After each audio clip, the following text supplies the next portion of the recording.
All right, what's up everyone to another video of Full Speed Impulse. And today we are doing the build on our XR100 BBR 120 big bore with the cam, and we're going to be throwing a 22 millimeter Mikuni carb on this thing, and it should be a nice spicy little setup. So we're going to get right at it. So first of all, I got to give a big shout out to TB Parts. They ended up hooking us up really good on this. We love buying from TB Parts because we've always had just good luck with them and all that. If it's in stock, we're buying it. So we've seen plenty of our builds between the KLX 110, the XR70, the XR100, the KLX 140. And we've all put TB Parts on that thing, and they're always freaking awesome. So let's get at this video. So first things first, guys, we're going to take our top valve cover off here. We're going to take our side cover off here. We will be removing the other side cover because we're going to paint both these. I wanted to keep it original, but they're just kind of too scuffed up. So we're going to do our KBS bed renew on that stuff. That great tough stuff, guys. We've used it on plenty of our bikes now. And we got a cam chain coming for this thing. And we also have a clutch. Will be on another video that we're going to be installing on this. But yeah, should be pretty simple. So let's get at it.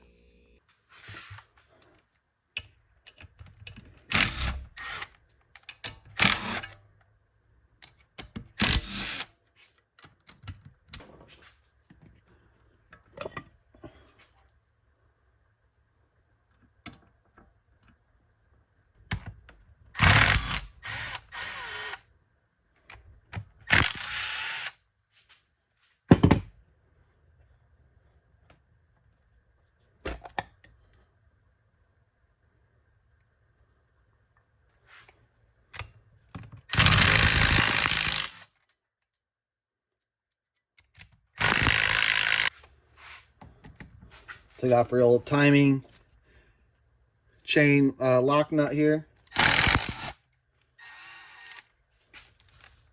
don't know if it's truly necessary.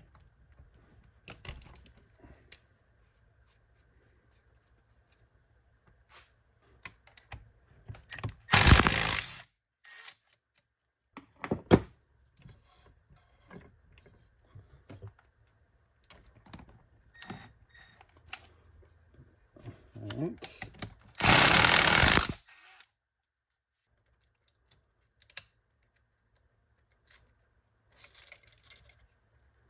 All right, and since we know we're replacing the timing chain, we're just gonna let it drop in there.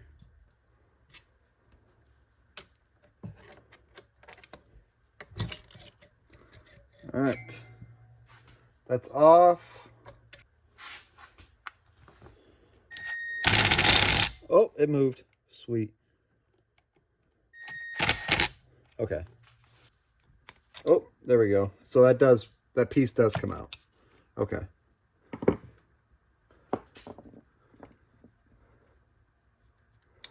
Okay, and it is not hooked, it is a solid piece. So now that that's detached, this will come right off.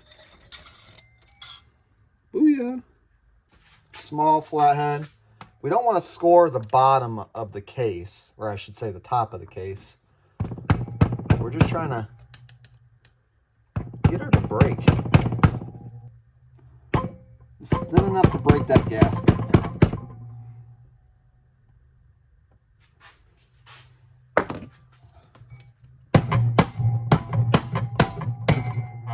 Woo! Golly.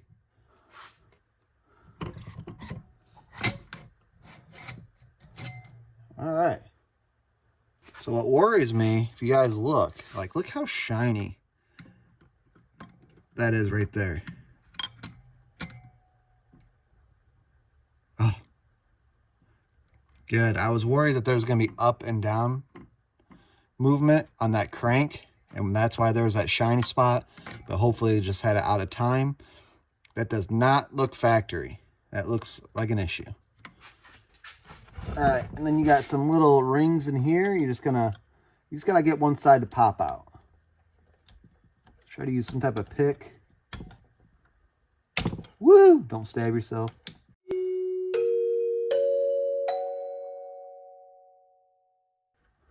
Actually, well, yeah, your new piston will have this. You'll be able to push the pin out, guys, through the opposite side.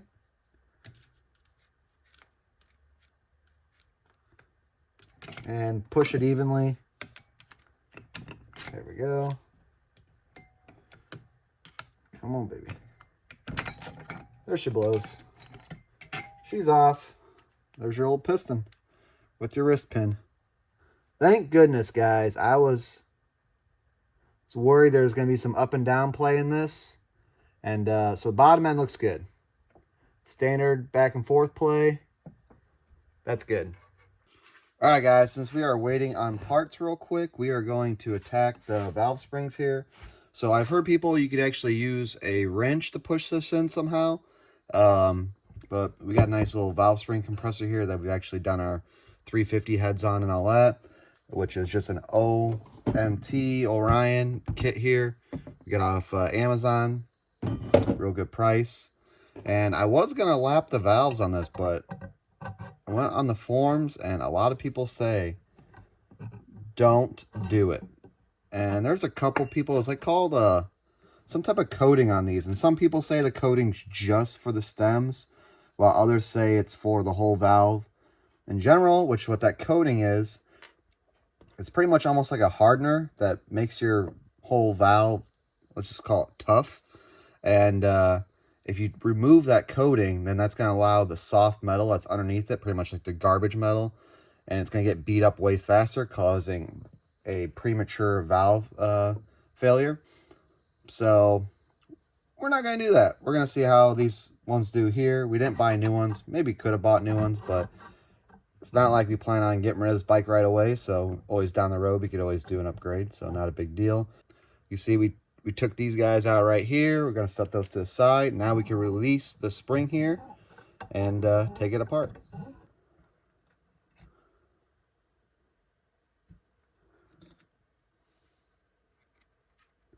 And kind of bummer about this kit is that it didn't come with any new valve seals or anything like that. So we are going to have to reuse our valve seals.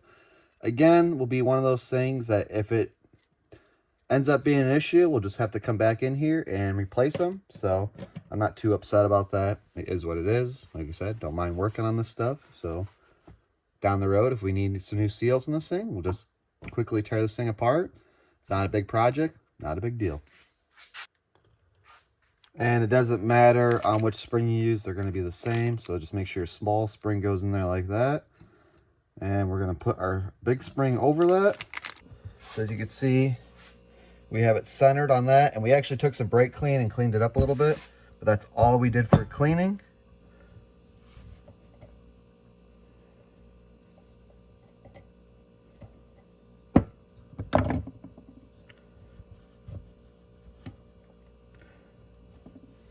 All right, it looks like they're in there. So let me just back it off. You should see them.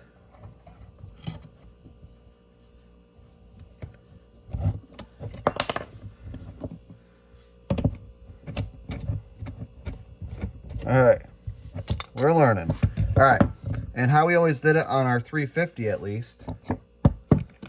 And we like a little bit of a gap. All right, there you go. See how that's even, and then what you normally do, something like this, you just, and what you're doing is you're actually just compressing that spring in and out a little bit to make sure that that's actually seated in there. If it wasn't seated properly, you bouncing the spring like that would cause that, I believe they're called retainers, to pop out. Or they're either called retainers, this is a retainer I think, and this is your valve seat. I could be wrong. All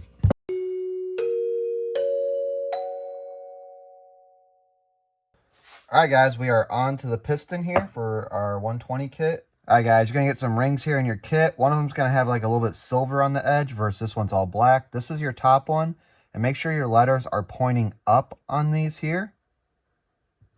And I don't think these do not have letters on them, so these don't matter which direction they go as far as up or down, but they will sandwich in between this guy right here.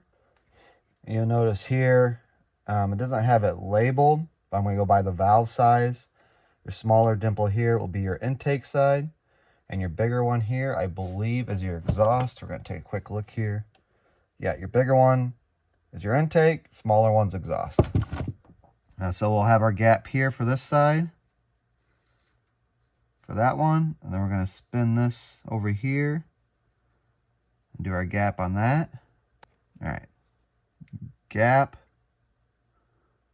gap, gap, gap. And they actually didn't give you any directions on this, but this is what I've found so far with doing these builds. That's pretty standard operation for this stuff. So, and it doesn't matter whether it's facing to the intake side or this side. This is all because of how this is all because of how your engine operates. And as far as keeping the oil from coming through, you wouldn't want to have a gap to where your oil could seep through. So that's why you have that. And that's good for your compression and all that good stuff. All right, piston is done. All right, we're at a buddy's house right now. Got the old flywheel puller. Get this sucker off. Our old rubber grommet hammer trick was not working this time.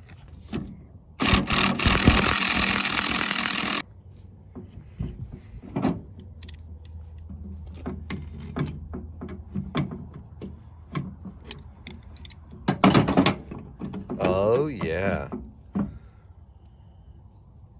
worry about that little bit in there. Sweet. Thank you, man. Yeah. All right, guys, we're back on this side. We got our timing chain in from TB Parts. We're going to hopefully be able to take this off and snake it through. Ooh.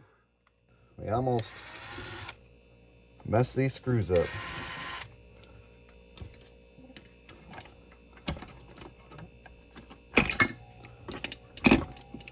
All right, cool. We actually got access to our...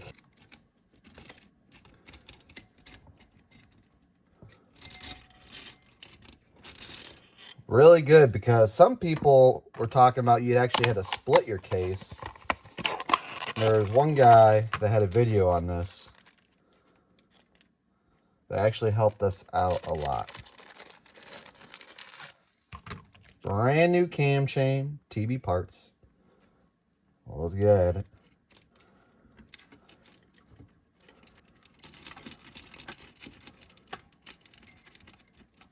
All right, we got that in. We're going to button this back up and get to the next step.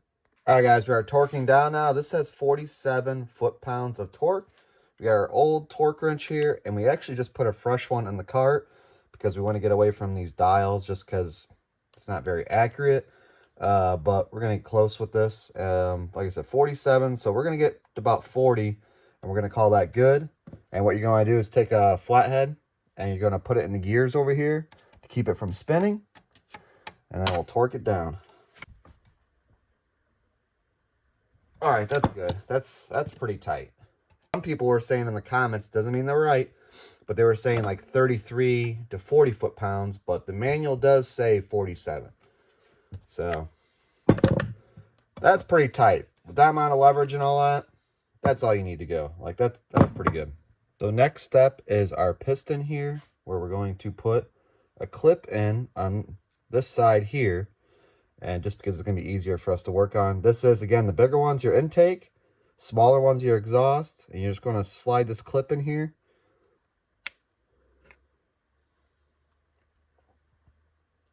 All right, and I like to leave your gap kind of like right there. I've heard that people say that if this is like down here or something, that the pin will work at it and actually could pop these out.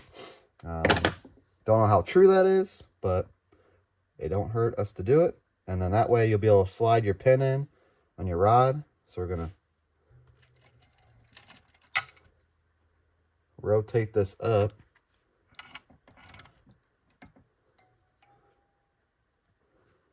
Double check, make sure you got it. Your intake in the back side and your exhaust in the front. And actually, before we put this pin in here, I'm going to put a little assembly lubrication. Just use this stuff right here. Even engine oil. I think I've heard people even using like a trans oil. On a budget. All right, she's in. Get our clip to go in here, hopefully.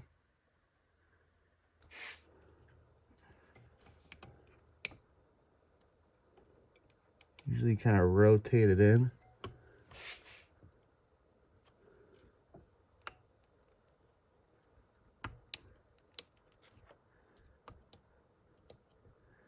All right. It's almost in there. It just needs to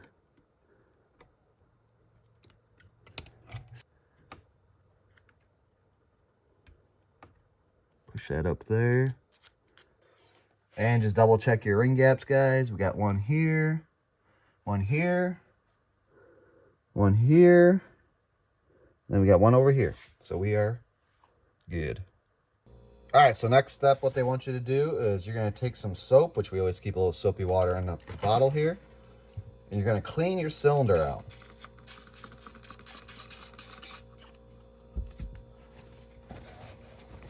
Get yourself a fresh cloth.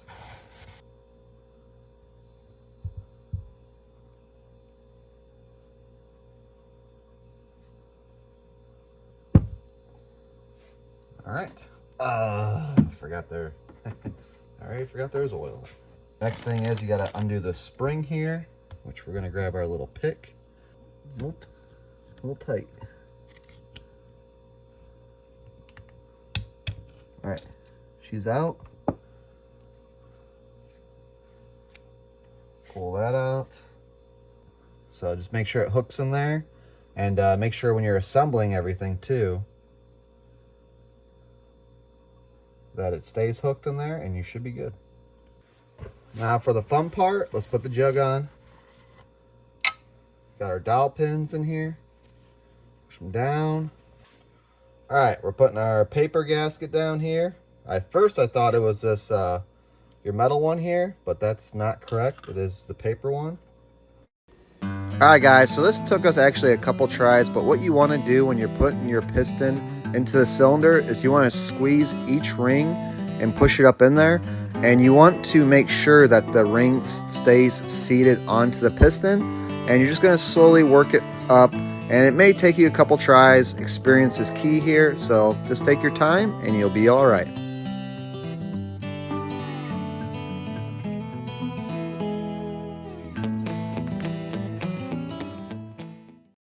All right, so now we're on to our tower here with our rocker arms. And what I'm gonna do, I can see to get this one pin out. Looks pretty easy. Hopefully, let's see, we get lucky. Sweet.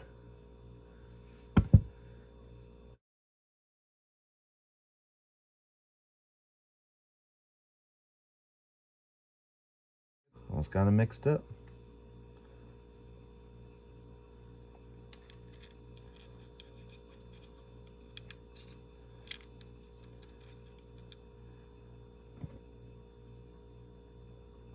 All right, make sure the threads are pointing the right way.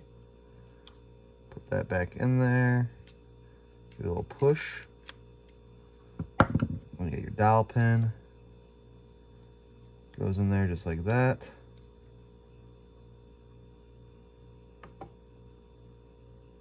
Actually, I should go a little further. There we go. So that's just all done, and we'll adjust this once we get it all timed up, but it's ready to go on the motor.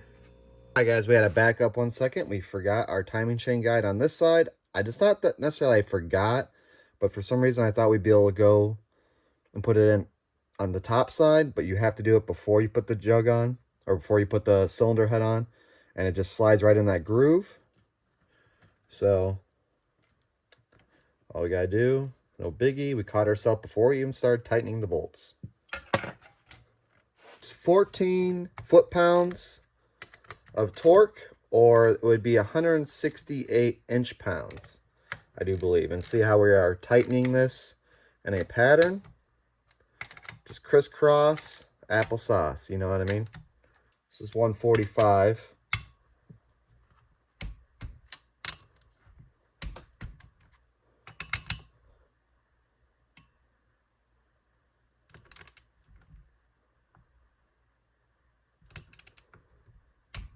Okay.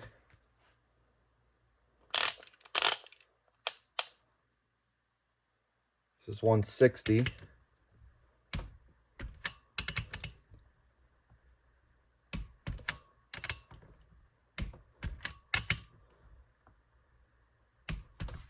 It's 168.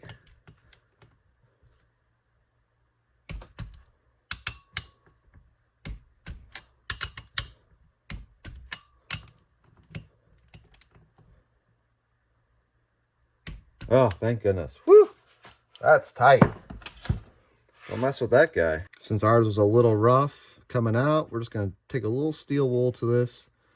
Try to make her smooth again.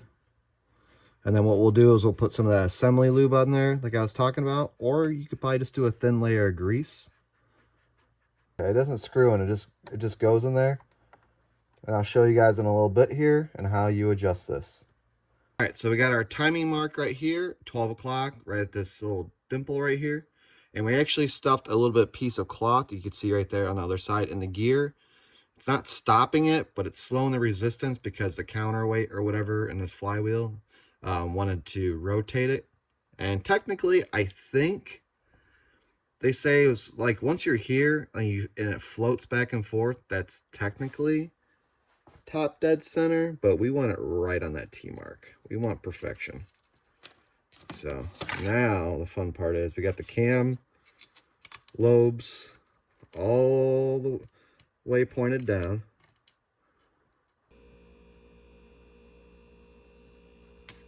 Oh gosh, it's right there too.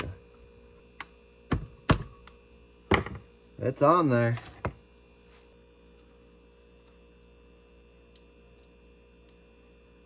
There she goes.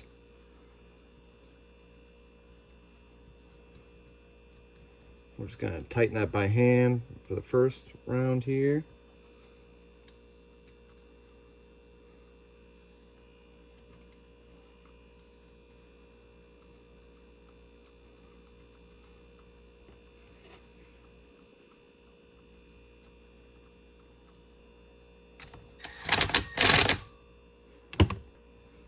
All right.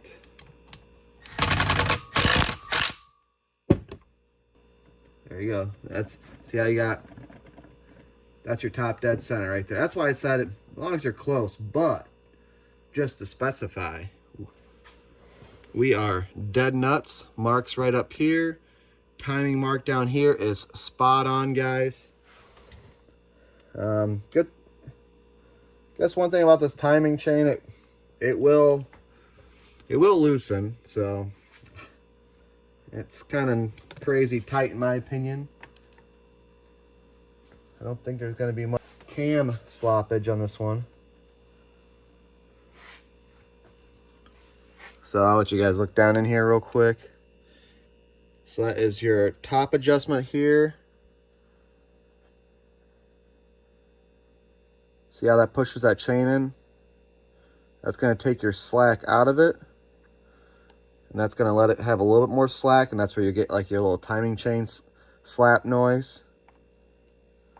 So we're going to leave it loose for right now. And then your bottom one here is more of a bigger adjustment. So we're just going to leave it like that. All right, guys, so that's how you install a Bigbore and a cam chain in your XR100/CRF100. And actually, it's pretty much the steps for an 80 too. It's the same motor, just I think a different stroke. But of course, we couldn't finish this video off without firing the motor up. So we're gonna skip ahead here. Once we get the motor in the frame and all that, give you that fire up. All right, guys, the motor is in the XR. XR is looking pretty crisp. We're gonna give you guys that fire up. She runs fantastic. There was no issues with the motor. We did have a faulty BBR rev box that we are dealing with getting replaced. But other than that, everything came together pretty good on this bike. So let's get you that fire up. So it is a cold start today, so we're gonna put our choke on.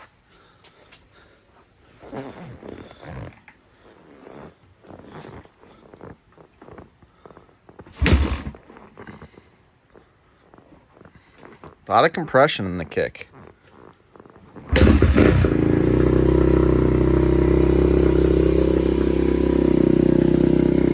All right, we're gonna let her warm up.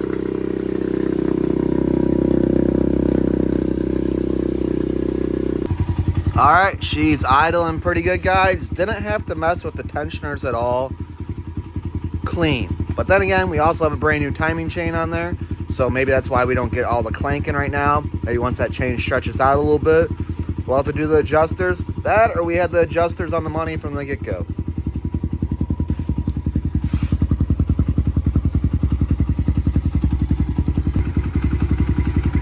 All right, give you a couple of revs here.